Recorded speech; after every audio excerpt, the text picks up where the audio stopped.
Let's get rolling, motherfucker. Shit. Here we go. You want action or drama or big booty mamas? How about a movie with a stupid fucking llama? How about Bravo? They cover movies and shit for you. 6 degrees of film degrees, what you gonna do about it? 6 degrees of film degrees, what you gonna do? Have you guys ever experienced anything paranormal in your life? Oh, yeah. A bit. There was like a stint in my early 20s where me and my friends would just hop into my buddy's van and fucking drive to like fucking stupid ass cemeteries at night. Oh, God. And just like do you go in with the full paranoia of like the fucking myths about the place. What's that one cemetery in Nebraska, that like Ball Cemetery? Yeah, I've heard about it. We I've never did been that there. a number of times, just like whatever. And then what is it, Hummel Park? Yep. All that, like God, this stupid shit. I lived a mile from there. But me personally, where I thought I seen something weird, I remember one night I was just kind of laying in my bed and I was in like a deep sleep, and then I fell asleep with the light on for some reason, and I remember kind of like waking up a little bit, and then kind of like seeing something like a black like demon in the corner of my fucking room, like right on the top of the ceiling, and it might have been just me half asleep, whatever. Sleep paralysis. But I just 100% thought it was real. I woke the fuck up, like scared as I've ever been. I was just like, what the hell? And that's the most I've dealt with it. I'd have pooped my pants. That reminds me of the Babadook. It was just kind of like If it's up in the corner. And that looked like a Dementor, kind of. Yeah. Okay. That's what and I was really into Harry Potter, so. Harry Potter fans. Whew. Fucking terrifying, man. And the Babadook I couldn't get into because it like the moment I saw Alice Cooper creeping in the corner, I was like, I'm turning this shit off. Yeah. They should have left it where you couldn't see it Right. the whole time. I think it would have been better. The end scene was creepier because you couldn't see him. But anyway, I know you've got a good story. Yeah, so I've had a few things, I guess, happen throughout my life. I've never been one to be bothered or fearful, I guess, of the spirit realm or even any energies or whatever. Right. It's never been a bother to me. But so I moved into this house. I bought my first house, teeny tiny Cracker Jack box size house, and I had been told after moving in by the neighbor that the previous owner of that house, he committed suicide in the back bedroom, and he was lonely. His life was going downhill. He lost his job. His wife died. Anyways, and it was just him and his dog, and he committed suicide. And then a couple days later, when people realized, oh, he's not coming to work, where is he? They did a welfare check, found him dead with a gunshot wound to his head in the back bedroom, and his dog was like fiercely guarding his body, would not let the police close to his body, and they ended up having to sedate the dog to take the man out. But fast forward, we move in. I have 3 rescue dogs. Then Ben moves in with his dog as well. So we have 4 dogs in this house. And for some reason, it just seemed like the man, I think his name was William, and it was like he enjoyed the presence of the dogs. And the dogs always wanted to be in that room. They always wanted to be in the back bedroom. And we would find them sitting in there, like, in the dark. And they'd just be hanging out in there. Like, that was, like, the den, the computer room, the extra bedroom. Like, you know, no reason for them to just be hanging out in the dark. But they would. And then we went to move. And it became very, very obvious that William's spirit, I guess, was sad. He was upset that we were leaving and we were taking all the dogs. And I remember the night, the very last night, we were cleaning out the house, and I went into that back bedroom kind of to say goodbye, I guess, because I had lived there for 5 years, and I definitely knew, like, his presence was still there. And I just went back there to say goodbye. And me, myself, I couldn't wait to get out of that house because it was tiny, and there was 2 of us and 4 dogs, and we needed a bigger house. I was ecstatic, but I went in that back bedroom and just like immediately started crying, just sobbing out of nowhere. And it was just the heaviest feeling. And I remember coming out and telling Ben, I'm like, he's really sad that we're leaving. I mean, it was just so apparent that he was upset. And I don't know, it was just just a crazy feeling, but I said my goodbyes, and I hope whoever the new owner is has a dog. But yeah, without a doubt, like I knew he was there the whole time. And I've experienced some stuff in that room too. Ben but heard him. I have a more humorous story. Okay. And this isn't like Texas Chainsaw Massacre is a true story. This is 100% true. Okay? So this is my apartment on 49th and Dodge. The television's in the corner, the couch is right here. I'm watching the Bewitched movie with Will Ferrell. Okay. It's a terrible fucking movie. Right. But I see from the corner of my eye like a shadow of a human come from the bedroom, walk through the dining room and into the kitchen. And I turn and then there's nothing there. And I'm like, I thought nothing of it. I go, all right, whatever. My mom's playing tricks on me. Then the power goes out, only in the corner that the television was in. Like, the television is there, and on the other side of the wall is the stove and all that shit. Something was punishing me for watching that fucking Bewitched movie. That's the only explanation I can come up with. Because I had a lot of creepy shit happening in that apartment. But the moment I'm watching Bewitched, like, you're watching this shit? Power's out. Sorry. Nope, But not anymore. my mom has this story that there's a man that follows our family. Mm-hmm. And I personally have never seen him, but every single other person in my family has seen him. And including my mom's old roommates. And right. Or maybe I'm just not in tune like they are. Mm-hmm. Or maybe that thing I'm just in a big your old apartment, dummy.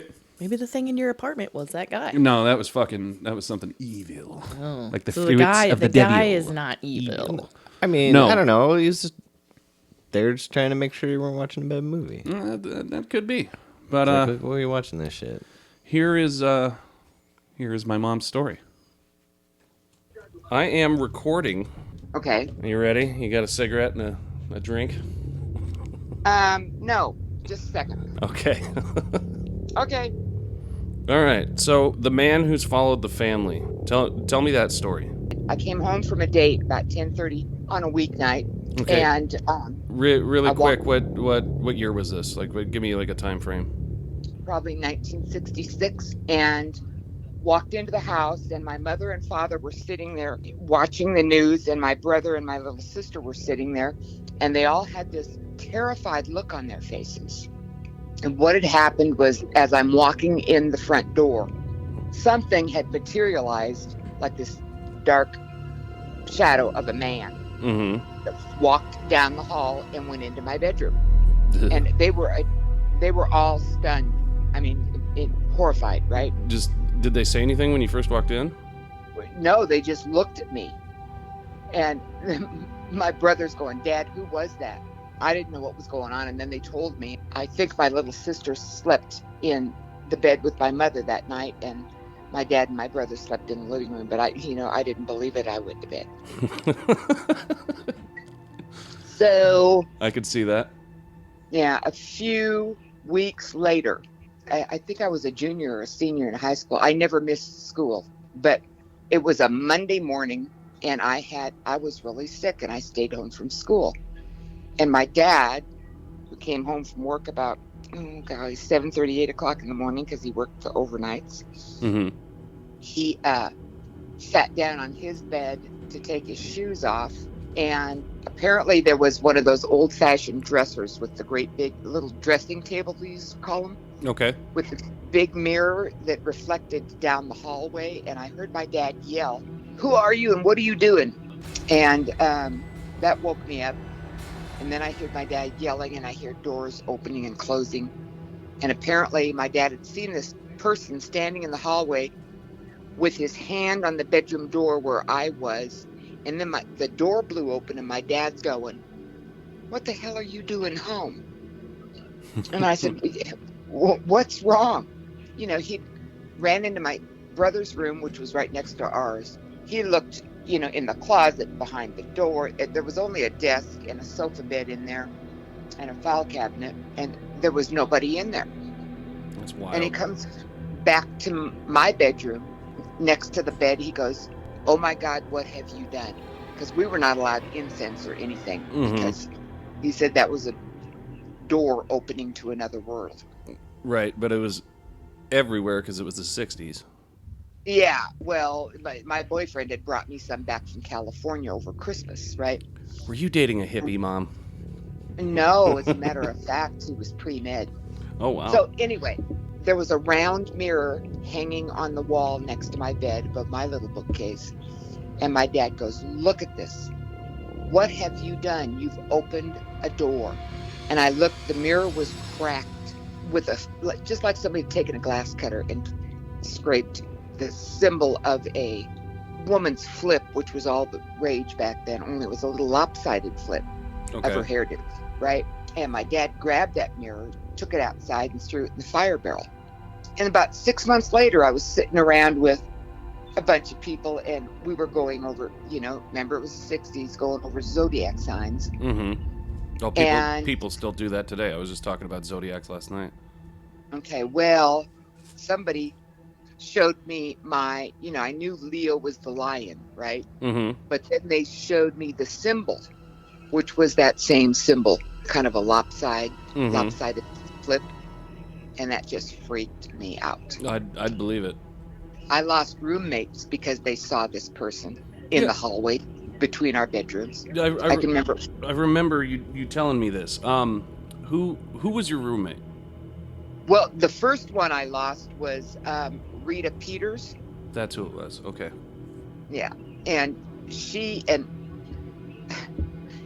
her boyfriend were. I was not home, and we had a 2-bedroom apartment, and she and her boyfriend were in her room messing around. Those were her words. And she looked up and saw this man leaning against the door jamb in her bedroom.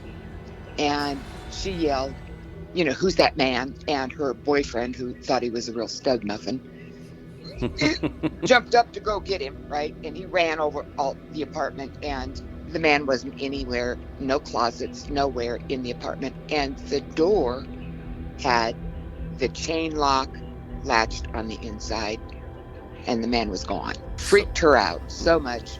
It freaked me out. She moved without notice. Anyway, then the second roommate was Lori, and I woke up in the middle of the night with her going, "Who's that man in the hallway?" She saw him too, and I said, "Oh, don't worry about it. He's never hurt anybody," right? That wasn't good enough. So she was gone within a month. Freaked her out. Oh, I'm sure.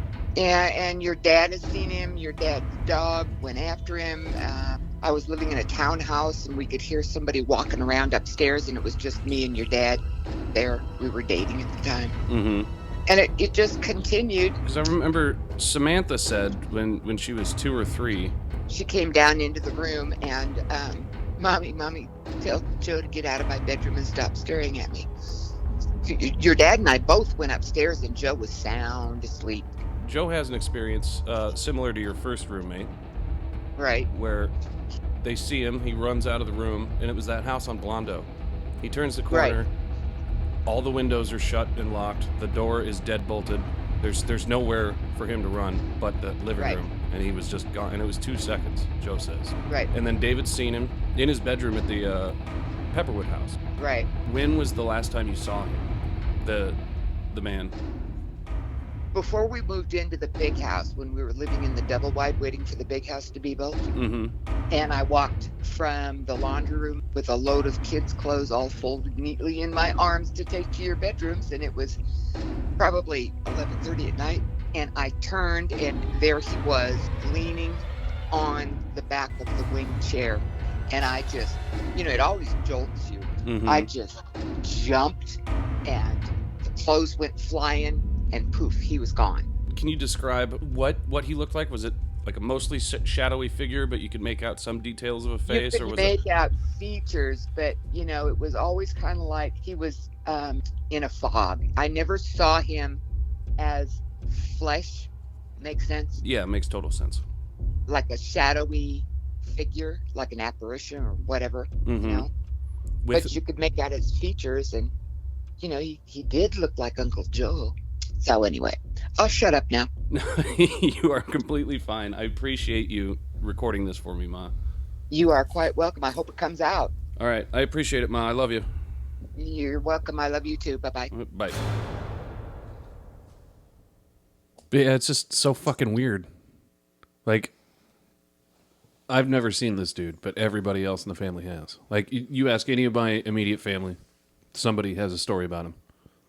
That's insane. Like I said, maybe it's just not your time, man. Right. And I don't want to see him.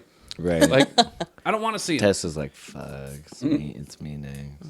I'm ready. I want to see him. It's fine. Okay. But I have questions. it always happens when people are, quote unquote, messing around. Messing around. Because that It's was his one kink. that was one detail I wasn't gonna go into with my mom, but that was Joe's story. Him and his girlfriend were messing around, and she peeks up because anyway. I'm not gonna do the dirty details, but she pops up and he's standing in the doorway watching. It's like, you fucking little voyeur.